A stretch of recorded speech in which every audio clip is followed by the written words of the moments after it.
I sat in the chair, unable to move. All eyes were on me. On the contrary, at the shiny table, Sienna, Marcus's niece, only 24 years old, raised her chin and smiled smugly. On her chest hung the past that had once been mine. Marcus's voice cut through the silence like a knife.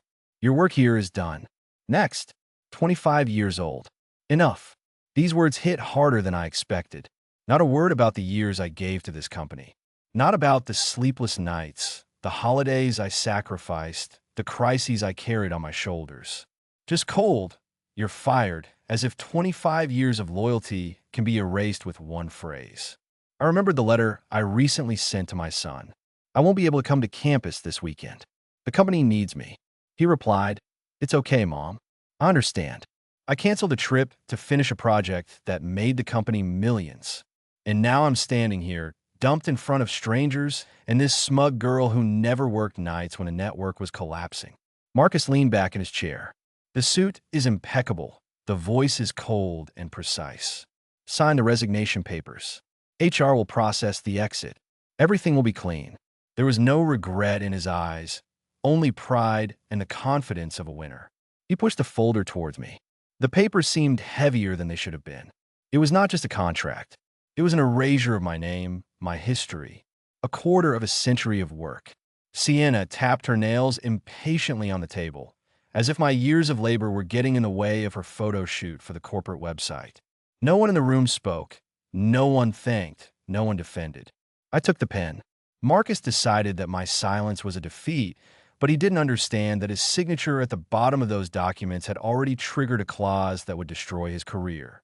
I walked out of the room with my head held high, but when the heavy door closed behind me, silence fell upon me for the first time in 25 years.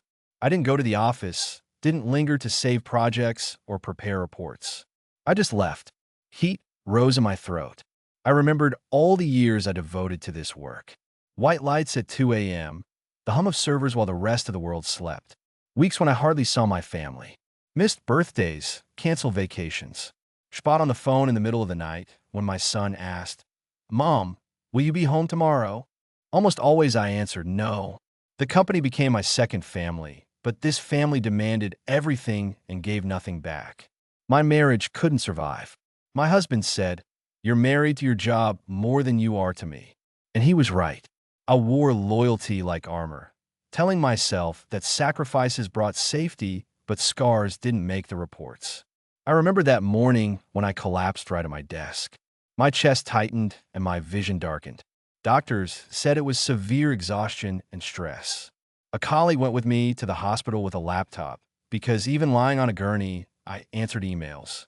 The company praised me then. Irreplaceable, indispensable until it became unnecessary. I closed my eyes and remembered the worst moment. One cargo delay in Taiwan and a disruption on 3 continents. For 2 days, I lived only on coffee and stubbornness. She called, negotiated, pulled connections until the network, barely hanging on by threads, finally stabilized. It was after that accident that I realized a lot. The empire was not based on Marcus's charisma or the council's fine speeches, but on the trust that was built in me personally. And trust is easily lost. Then I insisted that a special clause be included in the licensing agreements. If the chief architect is dismissed without cause, all work rights are returned to him. The council signed the papers without even reading them, just to keep me. For me, it was insurance hidden in a bunch of legalese. I didn't think I'd ever have to use it. I believed in loyalty. Now, leaving with the Gurek, I understood that this point was my saving rope. And Marcus, with his self-confidence, put it into my hands. The whispers started almost as soon as I left the room. I didn't even have time to pack my things. Protection. The director's niece. Do you believe it? It was heard near the coffee machine. Some sympathized, but many simply remained silent. Nobody wanted to be next. Ogiena was already walking the corridors as if the company belonged to her. The heels clicked loudly on the tiles. I watched from afar while I finished up my last few hours. She walked into her first strategy meeting with Marcus following behind her like a proud father. But when she spoke, the mask fell. She confused the terms cloud backup with server mirroring, and then even suggested uploading patents to the blockchain for protection. An awkward silence fell in the room. The experienced engineers exchanged glances. I clenched my fists under the table. For 25 years, I've built my reputation, spoke with precision, and earned trust. And now some girl was playing the CEO's assistant, throwing around fashionable terms that she didn't really understand. Not a muscle moved on my face, but inside the anger was growing stronger. Later, her Instagram post of a selfie in the management office with the caption, "Play harder," went viral among employees. Managing projects worth billions until I was 25. The injustice took my breath away. I remembered all the nights I'd fallen asleep in this same chair, too tired to go home. And now this chair has become just a decoration for hashtags. But I remained silent. Anger was boiling over me, but silence was my protection. I had no intention of giving Marcus the satisfaction of seeing me fail. Let them think that I am leaving quietly. I saw their arrogance growing in the place that had once been held together by my discipline and strength. When I entered the elevator, my phone vibrated. A message from an old colleague. She won't last even a month. Everyone sees it. For the first time that day, I allowed the corner of my lips to lift. It wasn't joy, it was confirmation, and I'm not alone. Others also noticed cracks, which Marcus didn't want to see. 25 years of work, sacrifice, and scars cannot be replaced by one name and a smile. I put the phone in my pocket and left the building. The anger remained sharp and alive, but underneath it beat something stronger: patience. I didn't need to explode now. The collapse will be inevitable, and when it happens, I will be ready. I slowly collected things from the table. Every little thing reminded us of the years we had lived through. A photo of my son when he was still a boy, an old leather notebook with diagrams that became patents worth billions. Even a half-dead plant by the window has survived sleepless nights and tons of tables. Everything had a story, but none of them brought me any gratitude. Colleagues were passing by. Some threw quick goodbyes, others looked away, pretending to be busy with the crane. There was something in their eyes that you see at a funeral. It's a relief that they are not in the coffin. I smiled evenly and calmly, hiding the storm inside. Let them think that I am broken. But in reality, I felt more confident than I had in years. Because while Marcus and Sienna were flaunting their power, I knew the truth. The company's lifeblood still ran through me. Supply chains, 17 international partners, delicate contracts that rested on me. Neither a smirk nor a signature could erase it. I closed the last drawer and put the pass in my pocket. It was just a piece of plastic, but it opened doors that others couldn't even see. How many times did it flash green at 2 a.m. when I was rushing to save a launch? Today, they thought, was the last time. I walked through the office and felt eyes on my back. For them, I was already a ghost. But ghosts are strong, aren't they? They are invisible, but they can make your blood run cold. I showed my pass at the turnstile. A sharp signal in green letters. Access granted. I almost laughed. The system still considered me indispensable. Marcus didn't even bother to check that he had actually killed me. I went outside. To those around me, I looked like an ordinary fired employee with a box of things. But inside, I carried a calm confidence. The story is not over. The next morning, I woke up earlier than usual. The habit did not let go for decades. There was no longer a work route and no reports on the desk. I poured coffee and looked out the window at the waking city. Instead of emptiness inside, there was a feeling of anticipation, like electricity under the skin. At 9 a.m., the first crackling sound appeared. A German partner has stopped an important supply of processors. The message was dry and clear. License inactive. Original architect needed. I could easily imagine what was going on in the office. Marcus was pacing in circles, red with anger, yelling at assistants who didn't know what to say. Sienna was frantically leafing through old files, grief-stricken with shame. Her self-confidence from yesterday was disappearing. The system wasn't impressed by hashtags, and I felt a quiet satisfaction. Not revenge, not gloating, just confirmation of the truth. My work couldn't be erased. They could take away their office, their past, their position. But the real-life threads of the company were tied only to me. By midday, rumors were already circulating in the office. Colleagues were messaging me. They said that without Dahlia, no one knew what to do. Sienna simply froze at the meeting. She couldn't explain the minutes. Yesterday, they looked at me with pity. Today, they already doubted the new order. And, as if fate itself threw me a spark, a letter appeared in my inbox. A logistician from Singapore mistakenly added me into a thread addressed to Marcus. The subject line made me smile. Escalation. Risk of supply chain collapse. I scrolled through the thread. Germany was holding up shipments. Singapore wasn't moving shipments without confirmation. Canada was demanding clarification. Everything I'd spent years building, connections, relationships, and agreements was now tightening like a net, and Marcus had no idea how to untangle it. I leaned back in my chair and took a sip of coffee. The murmur was softened by the taste of satisfaction. Yesterday, they'd looked at me like I was old and unnecessary. Today, less than 24 hours later, the company was already beginning to fall apart without me. From the outside, Veritex still looked shiny and unshakable, but I felt the ground shift beneath them. I closed the email and put my cup down. They thought I'd left. In reality, I'd never been this close. The next morning, the cracks turned into waves. Germany had suffered its first setback. Following them, Singapore had completely frozen its logistics. License inactive. Original architect needed. A few hours later, Canada canceled a multi-million-dollar delivery. And one by one, all 17 international partners sent the same message: nothing moves without me. Chaos erupted within the company. I heard stories, assistants running the halls, phones ringing nonstop, meetings lasting until late at night with no results. The arrogance with which I was fired evaporated, replaced by panic. And yet, Marcus continued to cling to the illusion of control, shouting in the conference room and demanding the impossible. And then came false hope. In the midst of the chaos, Sienna appeared before management with a flashy presentation. She spoke confidently, like someone who had never been through a real crisis.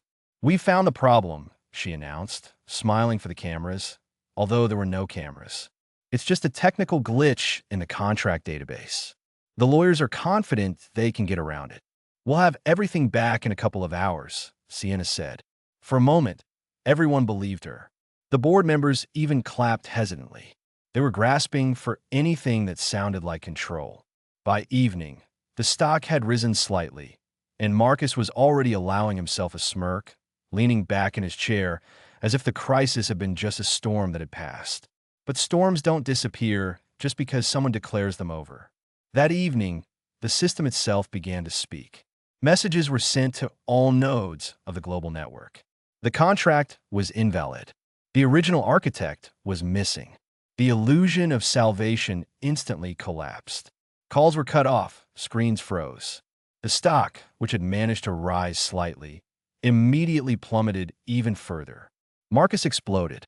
He personally called his partners, shouting without charm, only despair. Most didn't pick up. One in Montreal answered. The conversation lasted less than 2 minutes. When Marcus demanded an explanation for his refusal, he responded harshly. "We only work with Nextrout." And he hung up.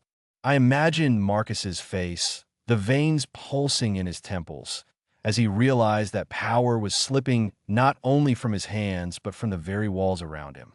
For years, he thought he owned this empire. But in reality, it was never his. It had always been mine. The tension in the company was at its breaking point. Employees whispered, afraid that soon salaries would stop coming. Investors demanded answers, and I remained silent, watching from the sidelines. The collapse was not yet complete, but the cracks had already become abysses. Marcus stood on the edge, about to collapse. At the emergency morning meeting, the atmosphere was like a burning hall. Marcus herded together the exhausted executives with dark circles under their eyes. Red alerts flashed on every screen. Contracts void. Deliveries stopped. Sienna stood up front with her laptop plugged in, trying to look confident. "We have plans B," she said in a thin voice, flipping through slides with colored arrows pointing upward. But her words were drowned out by the screams. Investors connected remotely. Faces crowded onto monitors like a jury of condemned people. "Stocks are crashing." One shouted. "Why didn't anyone notice this risk?" demanded another. Marcus tried to shout them down, raised his hands, demanded order. But the roar only grew. For the first time, his usual charm faltered. Meanwhile, outside the glass tower, the news had already broken out. By midday, headlines on business channels screamed, "Supply chain collapse linked to missing architect." The internet picked it up instantly. The hashtag grid, literally, bring back the distance, appeared on Twitter. First in the city, then throughout the country. Let the memes begin. My years of work have been compared to the empty slogans of Sienna. Her most brutal photos are captioned, "Play harder," over a chart of falling stocks. The staff added fuel to the fire. Vlink wrote anonymously, "This company fired the wrong person. Without Dahlia, nothing works." The post went viral among professionals. In a couple of hours, I collected thousands of comments. The company's carefully constructed mask of confidence was crumbling before everyone's eyes. And where was I? In a quiet cafe 2 blocks away, I drank black coffee and scrolled through the news on my phone. People around were chatting, but it didn't concern me. For the first time in many weeks, I felt calm. Marcus's world was crumbling, and I didn't even have to lift a finger. The phone vibrated. Close number message. "We need to meet today without protocol. Member of the board of directors of Veritech." I leaned back in my chair, placing the phone on the table. The council was already looking for salvation. The irony was beautiful.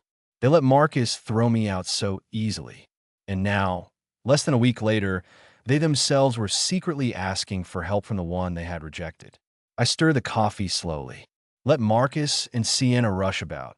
Let the public tear their reputation apart. I had all the time in the world. There was silence in the council hall, only the hum of the projector. Everyone was looking at the screen, where a document was displayed across the entire wall. That same termination agreement that Marcus so proudly handed me a few days ago. His signature shone at the bottom. The company's lawyer cleared his throat. The voice is tense. As you can see, Clause 17 was activated after Ms. Strout was fired. It clearly states that if the original architect is removed without cause, all patent rights automatically revert to her. For a moment, everyone was silent. The weight of the words pressed on the glass walls. Marcus froze, his jaw dropped. His eyes darted between the document and the lawyer, as if he could erase what was written with the power of his gaze. Then he exploded, slammed his hand on the table, and his face turned red. "This is nonsense. I'll sue her. I'll make you run around the courts until you crawl on your knees." His voice trembled with tension. Anger was mixed with despair. The council didn't even blink. The lawyer spoke calmly, coldly, mercilessly, with respect, "But you don't have a chance. The clause of the agreement is ironclad. You signed it yourself. In court, you will lose instantly." The council members fidgeted in their chairs. There was a feeling of disgust in the air. Marcus's authority was melting away before our eyes. One director leaned forward. The look is icy. "So, did I understand correctly? You fired the only person who held our supply chain together and gave her 42 patents worth over $1 billion. Marcus opened his mouth, but found no words.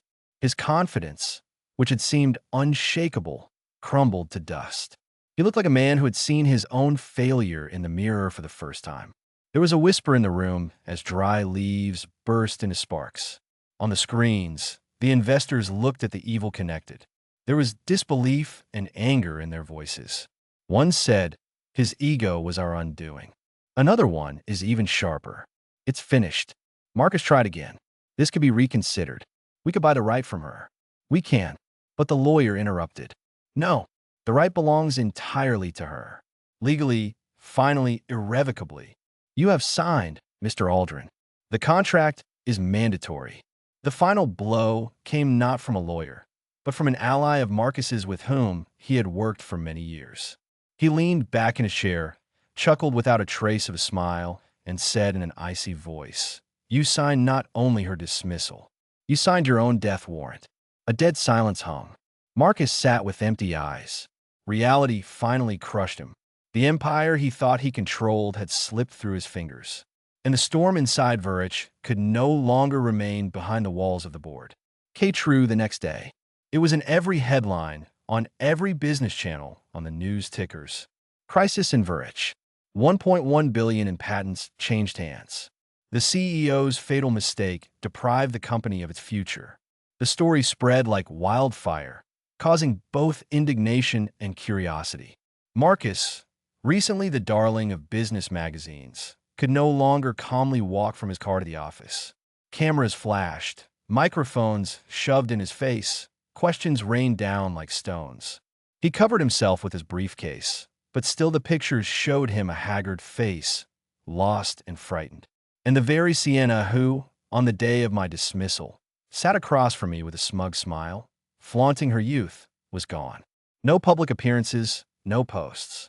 Her social media feed, previously filled with photos, vanished overnight. It seemed to have been erased as quickly as it had been installed. Inside the company, everything was crumbling. The HR department was inundated with resignation letters, some cold and typed, others handwritten, full of anger and pain. I will not work under failed management. This company had betrayed its creator. By the end of the week, entire departments were half-staffed. People left quietly, but this silent resistance sounded louder than any news. Meanwhile, I was made a symbol. One TV channel showed the CCTV footage of me leaving the building with a box of things over and over again. Calm, silent, collected. The announcer called it a step of quiet strength. Viewers picked up the video, and it went viral.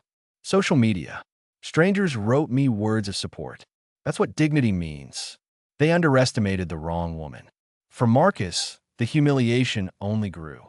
At a hastily assembled press conference, sweat poured down his face. He tried to deflect responsibility, but the journalists shouted over each other. And then came the question that destroyed the last of his power. Mr. Aldrin, the reporter shouted, you realize that the $1.1 billion patent portfolio now belongs entirely to Dahlia Stroud. The room froze. The cameras zoomed in on his face. Marcus froze, his mouth slightly open, but found no words. He looked at the lawyer, but he sat stony, not intending to save him. The silence stretched on, heavy, accusing. And then the room erupted in shouts again. By evening, every channel was showing this moment. People saw again and again how the once untouchable director was lost in the spotlight of the cameras, shattered by his own mistakes. His empire, his image, his power, everything was crumbling before my eyes. Aya, the one he had thrown away, now looked stronger in absence than he ever had in his presence. Dignity restored. On Monday morning, the papers arrived, clean, final. My name, Dahlia Stroud, now stood as the sole owner of 42 patents worth $1.1 billion. No loopholes, no conditions, no traces of others. For the first time in 25 years, my work belonged only to me.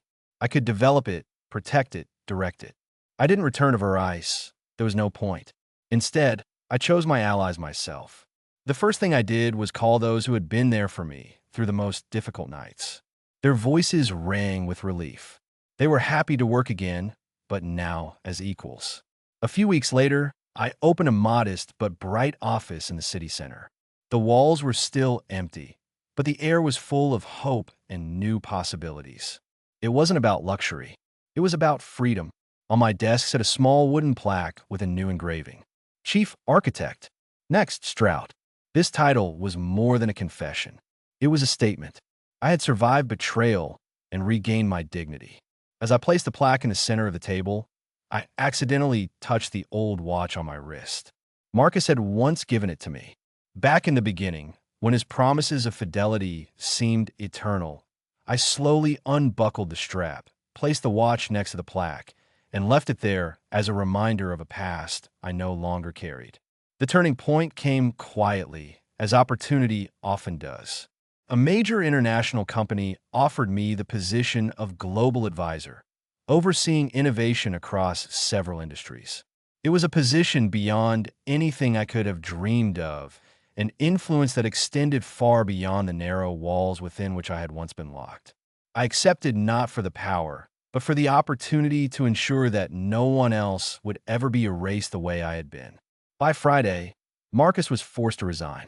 His empire had collapsed under the weight of its own hubris, and mine was only just beginning to grow. Sometimes justice doesn't scream. It comes in whispers, small steps, quiet departures, and calm confidence when the truth is revealed. M.